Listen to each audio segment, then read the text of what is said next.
أعوذ بالله من الشيطان الرجيم. لقد خلقنا الإنسان في أحسن تقويم ثم رددناه أسفل سافلين إلا الذين آمنوا وعملوا الصالحات فلهم أجر غير ممنون فما يكذبك بعد بالدين أليس الله بأحكم الحاكمين.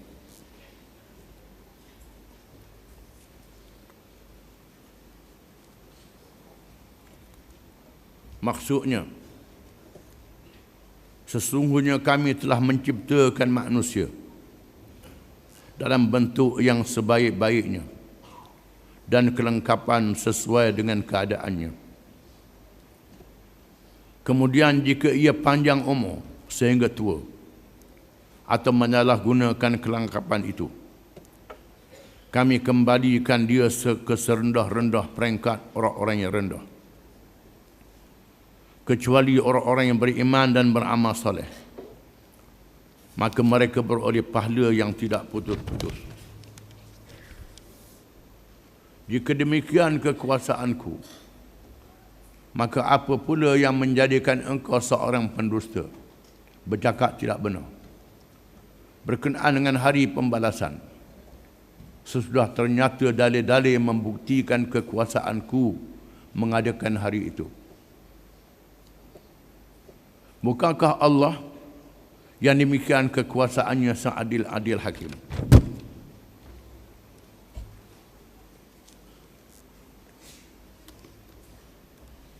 Setelah surah ini dimulakan dengan sumpah daripada Allah, menyebut perkara-perkara dan tempat kelahiran Nabi di kalangan ahli kitab yang berkaitan dengan Nabi akhir zaman Muhammad sallallahu alaihi wasallam, menyebut demi buah tin dan buah zaitun, tempat lahirnya Nabi Isa alaihi salam, Nabi yang disanjung oleh penganut Kristian, demi Tur Saina, gunung Tur Saina, tempat Nabi Musa alaihi salam bermunajat. Nabi Musa adalah disanjung oleh penganut agama Yahudi. Bukan sahaja mencipta agama-agama Yahudi dan Kristian, bahkan mencipta berbagai-bagai ideologi dan teori. Komunis, sosialis, pragmatis, nasionalis, macam-macam. Puak-puak inilah yang menciptanya. Allah menyebut, sumpah tempat kelahiran nabi-nabi itu. Dan dengan hadzal baladil amin, negeri yang aman, Makkatul Mukarramah, yang dikurniakan keamanannya oleh Allah Subhanahu wa taala dengan cara yang luar biasa, yang menakjubkan. Negeri yang tidak ada air, tidak ada kemudahan hidup, tak boleh bertanam. Tiba-tiba rezekinya melimpah ruah. Sampai hari ini mereka yang pergi haji dan umrah melihat rezeki yang melimpah ruah, yang sangat luar biasa. Dilahirkan di situ Nabi akhir zaman Muhammad sallallahu alaihi wasallam, penutup nabi-nabi dan rasul-rasul, untuk meyakinkan kita benarnya agama Islam yang dibawa oleh nabi-nabi dan rasul-rasul alaihi wassalatu wassalam. Agama yang menunjukkan manusia daripada Allah, bagaimana mereka hidup di atas muka bumi, sama ada beribadat, menggunakan semua perkara yang ada di bumi ini, dan melaksanakan syariat Allah. Laqad khalaqnal insana fi ahsani taqwim. Sesungguhnya kami ciptakan manusia Kami jadikan manusia dengan ciptaan yang indah, yang cantik, yang seteguh-teguh dan sekuat-kuatnya. Dengan tubuh badan, akal fikiran, ruh, kemampuan yang membolehkan manusia bergerak ke sana kemari, menggunakan semua yang ada di atas muka bumi dengan petunjuk Allah.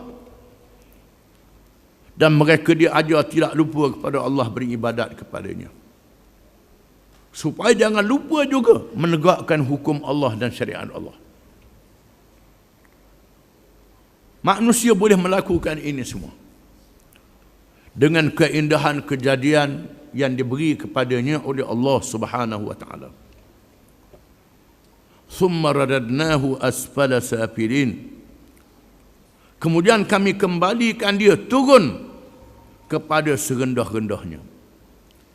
Kerana ada kalangan manusia yang tidak mengikut perintah Allah, tidak mengikut syariat Allah, lari dari petunjuk Allah, tidak menggunakan akal dengan betul,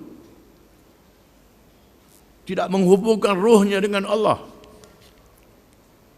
tak berhubung dengan Allah Ta'ala, lupa pada Allah Ta'ala. Sama ada akal cerdik molek, tapi lupa ke Tuhan. Jagalah. Ada orang yang akal dia cerdik, bijak, ilmu banyak, berasa bijak, lupa pada Allah Ta'ala. Tak jadi apa juga. Macam iblis lah. Iblis ni cerdik, tapi sombong, lupa pada Allah Ta'ala, berasa dirinya bijak. Maka iblis tak dapat hidayah. Tak dapat hidayah. Ada kalangan manusia yang bodoh, memang dia bodoh asal. Itu tak apalah, Tuhan maaf. Ada kalangan yang cerdik, tapi putus hubungan dengan Allah Ta'ala, berasa dia cerdik sangat, tak dapat hidayah.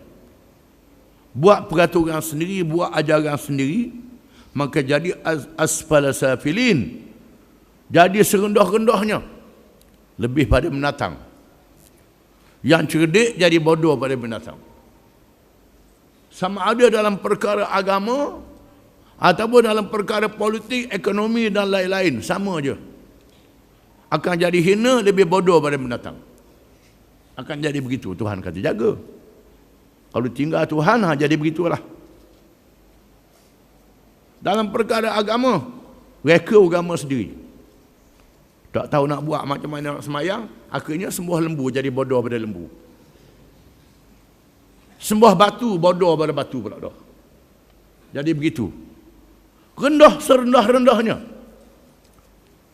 Padahal Tuhan muliakan dia, jadi hina dengan sebab tak ikut petunjuk Allah Ta'ala yang dibawa Nabi-Nabi dan Rasul-Rasul alaihi wassalatu wassalam. Menggunakan akal dalam hukum syariat. Allah Ta'ala beri akal suruh guna hukum syariat. Ada halal dan ada haram. Tuhan sebut judi haram, zina haram, arak haram, dadah haram. Dia guna akal, tinggal syariat Allah, dia berzina, jadi binatang teruk pada lembu, teruk pada ayam itik, jadi binatang. Berzina hidup bebas, jadi binatang lah. Bukan saja binatang, binatang padang dia binatang. Ni dia ada akal, guna akal untuk ikut hawa nafsu, jadi lebih rendah pada binatang lagi. Akan jadi begitu. Bila berzina, boleh hanuk. Binatang, dia tak kahwin, boleh hanuk, dia sayang ke anak dia. Manusia berzina, bila boleh hanuk, tok dalam tong najis, tok dalam tong sampah, jadi teruk pada binatang. Jadi begitu. Hilang kasihan belahnya. Jadi hina. Jadi hina. Tuhan beri akal untuk berfikir. Ada benda yang ada di atas muka bumi ini untuk makan. Ada benda untuk buat ubat. Tuhan ajar dah ke Nabi Adam. Ayah kita Nabi Adam yang pertama. Wala taqraba hadhihi syajarah fatakuna minaz zalimin. Jangan dekat pokok ni, Tuhan kata. Kalau mendekat juga pokok ni, termasuk kalangan orang zalim.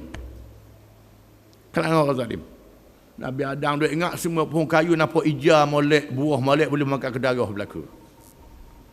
Rupanya ada pokok rengah. Pokok engah budak-budak tak tahu. Pokok engah ni kalau pergi dekat, jadi gatal habis. Racun. Ada pokok yang beracun. Yang beracun, yang macam-macam. Ni Tuhan jadikan untuk apa? Bukan untuk makan, untuk obat. Untuk bahan-bahan yang lain. Untuk baja dan seumpamanya. Hak untuk baja dia makan. Hak makan kita tahu. Jadi punah. Jadi punah. Hak Tuhan suruh makan, dia tak makan. Hak Tuhan suruh buat baja, dia makan. Taik lembu untuk buat baja, dia macam makan taik lembu. Bukan? Bodoh lah kata dia. Babi bukan untuk makan, untuk buat baja. Makan babi. Nampak sedap. Dadah untuk buat obat, untuk bahan yang lain. Dia gunakan untuk hilangkan akal dia.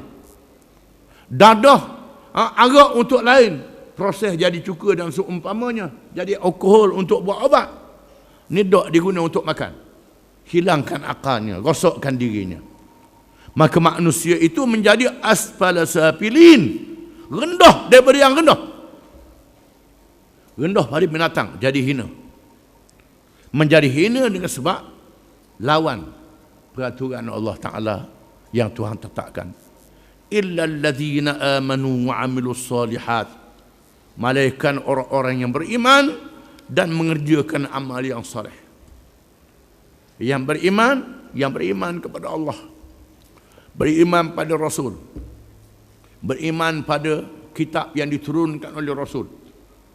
Beriman pada malaikat yang membawa kitab. Malaikat yang menguruskan kehidupan manusia ditugaskan oleh Allah. Ghaib, tak nampak malaikat ni. Beriman pada hari akhirat. Beriman pada dosa dan pahala. Beriman. Benda yang tak nampak, beriman. Percaya. Benda tu tak nampak, kita percaya. Jadi akidah. Wa amilus solihat, dan mengerjakan amal yang saleh. Mengerjakan amal yang saleh dengan keimanan ini. Mengerjakan amal yang soleh, Tuhan kata berkat atas dunia. Pahala di hari akhirat. Tak nampak berkat pun. Mana berkat tak boleh buat lah kocek. Tak boleh buat dalam beg berkat ni. Berkat-berkat apa? Tak nampak. Tak nampak ni lah iman. Keberkatan di atas dunia yang Tuhan janjikan. Ini janji di atas dunia, keberkatan. Kita dah nampak benda astagfirullah, tak nampak berkat ni. Dan pahala di hari akhirat itu jauh lagi. Tak nampak. Pahala ditulis oleh malaikat, kita tak nampak malaikat tulis pahala, tak nampak. Ini perkara gaib. Beriman dan mengerjakan amal yang soleh di atas keimanan itu. Kalau mengerjakan amal yang soleh tidak di atas keimanan, ditolak oleh Allah Ta'ala. Sama ada semayang, puasa, sedekah, berjihad, berdakwah, bukan di atas keimanan, ditolak oleh Allah Ta'ala. Iman dan amal soleh kena capur dua-dua. Capur dua-dua sekali. Falahum ajrun ghairu mamnun. Maka bagi mereka pahala dan ganjaran yang tidak putus-putus. Yang tidak putus-putus. Fama yukadzibuka ba'du biddin. Kalau itulah perkaranya, apa yang menyebabkan mereka boleh membohongi selepasnya tentang berlakunya hari kiamat yang diberitahu oleh Nabi Rasul alaihi wassalatu wassalam? Apa yang membolehkan mereka membohongi Nabi-Nabi dan Rasul-Rasul yang menceritakan tentang Yaumiddin, tentang ad-din, sama ada ad-din itu agama Islam yang ada di atas dunia ini ataupun janji Allah yang ada pada hari akhirat, Yaumuddin, hari mengikut pembalasan ad-din. Kedua-duanya sekali. Apa yang menyebabkan mereka boleh membohongi engkau wahai Muhammad sallallahu alaihi wasallam? Membohongi engkau wahai Muhammad, padahal mereka tengok dah Muhammad sallallahu alaihi wasallam ni seorang yang amanah, seorang yang benar, akhlaknya baik, seorang yang sangat cerdik, yang sangat bijak. Mereka tengok dengan mata mereka, dengar dengan telinga sendiri, mereka mengaku dengan lidah, Muhammad tidak pernah bohong. Mereka tengok sejak kecil sampai besar. Bukan mereka menyimpan barang-barang mereka bila nak pergi jauh. Bila nak pergi jauh berjalan, barang-barang berharga, emas, perak, perhiasan dan lain-lain, dinar dan dirham, simpan rumah Nabi. Sehingga Nabi nak berhijrah ke Madinah. Ketika Nabi diseksa, diburu di Makkahul Mukarramah. Masih ada lagi orang-orang kafir. Dia kafir tak masuk Islam, tapi percaya ke Nabi. Simpan barang di rumah Nabi, tak simpan barang rumah Abu Jahal. Walaupun dia sokong Abu Jahal mulutnya, tapi tak percaya ke Abu Jahal. Kalau simpan rumah Abu Jahal ni kebah dia. Dia percaya Muhammad ni amanah. Simpan rumah di barang Nabi. Dalilnya bila Nabi nak berhijrah, Nabi suruh menatu dia Sayyidina Ali karamallahu wajhah. Jangan hijrah lagi. Pasal apa? Supaya Sayyidina Ali atau barang orang simpan ni ke rumah masing-masing. Nabi tak beritahu dia nak berhijrah, dan Nabi dah awak lari barang. Kalau Nabi tu tak amanah, awak lari sedang molek lalu, awak lari barang orang kafir. Dia orang kafir buat amanah juga. Ni sifat Nabi. Nabi suruh Sayyidina Ali atau barang ke rumah orang kafir yang menyimpan amanah untuk dia.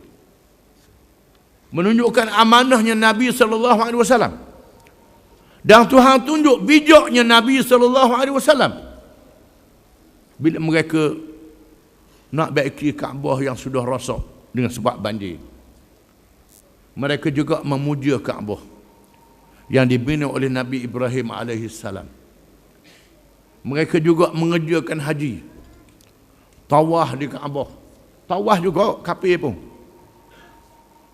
Buat berhala dan letak dalam Kaabah patung Nabi Ibrahim dan patung-patung yang lain, beratus-ratus berhala di keliling Kaabah tu. Walaupun mereka puja berhala, mereka puja Kaabah. Syair-syair yang baik, ahli-ahli sastra, mereka berbangga dengan syair, sajak, ucapan yang baik. Mereka pilih Al-Mu'allaqatus Sab'ah, syair, 7 syair yang digantung di Kaabah. 7 syair. Syair ni syair puji arak, puji orang puang, puji hawa nafsu.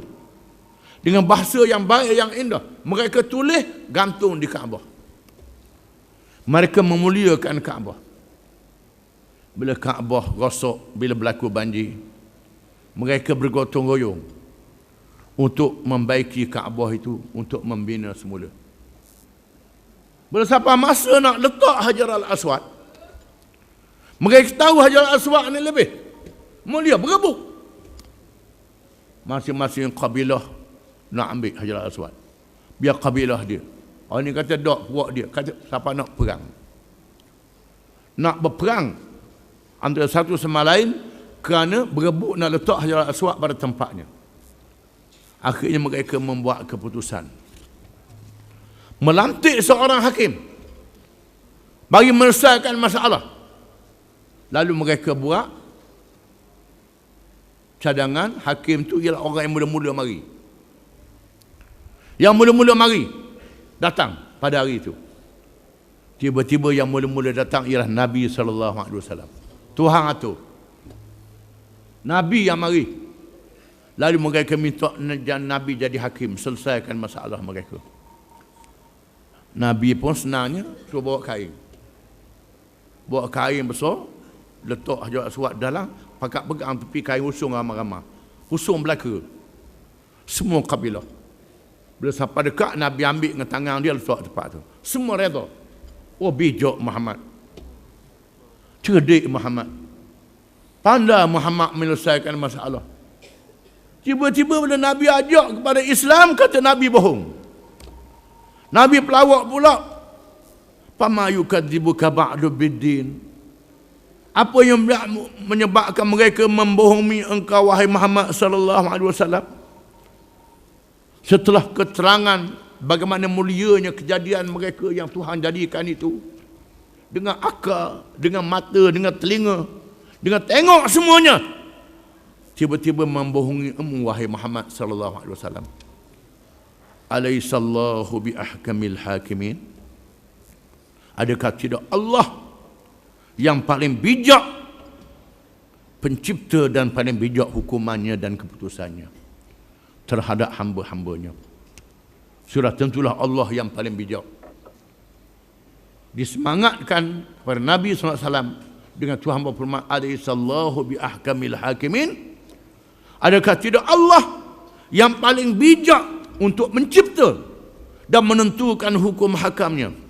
Disebut dalam hadis, bila dibaca alaihissallahu bi ahkamil hakimin, maka Nabi SAW menyebut, bala wa ana ala dzalika minasyahidin. Ya, aku menjadi saksi, termasuk kalangan menjadi saksi. Nabi menegaskan, aku menjadi saksi Tuhan yang paling bijak, yang paling adil dalam semua hukuman dia. Wallahu a'lam.